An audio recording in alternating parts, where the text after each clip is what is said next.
So Obamacare is actually having effects that were not intended, or were they? This week, the White House said it's a good thing that Obamacare creates a disincentive to work, and apparently the Washington Post and many others in the press agree. Watch this as a flashback this week. This is Doug Elmendorf of the CBO on why Obamacare creates a disincentive to work. Watch. By providing heavily subsidized health insurance to people with very low income, and then withdrawing those subsidies as income rises, the Act creates a disincentive for people to work relative to what would have been the case in the absence of that Act. But this is an extra choice people have, and that's not making somebody worse off to give them an option they didn't have before. When somebody decides for himself or herself not to work 64 hours, but to work instead for 35 hours, they're making a choice about their overall quality of life.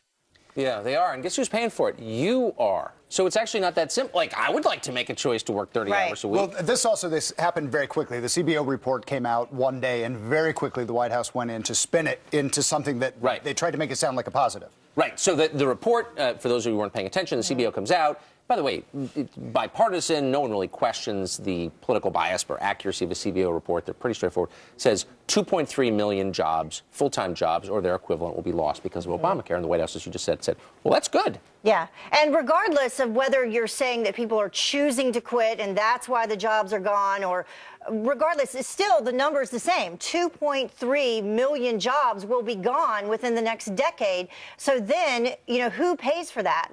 Also, that's out of the tax space as well. So, where's the money going to come from next? Well, some people are excited about it. I mean, the Washington Post interviewed a number of people who've left their jobs voluntarily because they can, because the rest of the country is subsidizing their health care. And so they decide, why am I working so hard? Right. I shouldn't. I take time for me. But where's the choice of the people who now end up paying for those people who quit their jobs? I don't have a choice. Yeah, well, there is none. There is none clearly there. There is something to be said for some people who have things that they would like to invent, business they would like to create, that possibly they can leave now and get their health insurance in another way. If they're going to go on to do something that's productive and creates jobs and provides for themselves.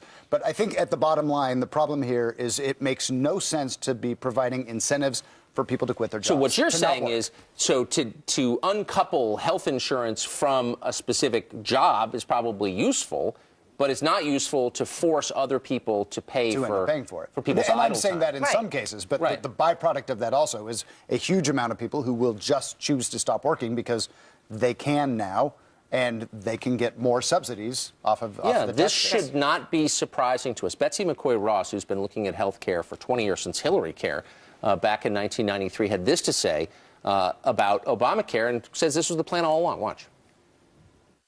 They want people who are working to get health benefits to be able to quit their jobs or reduce their hours and go on the Obamacare exchanges and have the taxpayer pay for their health plan instead. And that's exactly what's happening here. So the agenda is less personal responsibility and more taxpayer dependence. And I say taxpayer dependence because government doesn't have money. It's coming out of your pocket and mine.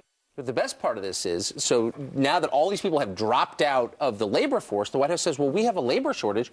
We need more low-skilled immigration. So to replace people who've dropped off of roles because they either can't find jobs or decided not to work, we need to replace them with people who will work cheaper from other countries. Yeah, speaking of jobs, though, I like what Michael Goodwin had to say in his op-ed. He said specifically, quote, "We now have it straight from the White House and Congress that creating jobs is not really their goal. Instead, the president's singular piece of legislation is a success because it helps people get health care while avoiding work." Right. So it helps people leave the workforce, and that's a good thing. I guess this is what they're left with. If you can't create jobs and they've proven unable to, I guess you're left with this. Speaking of irony,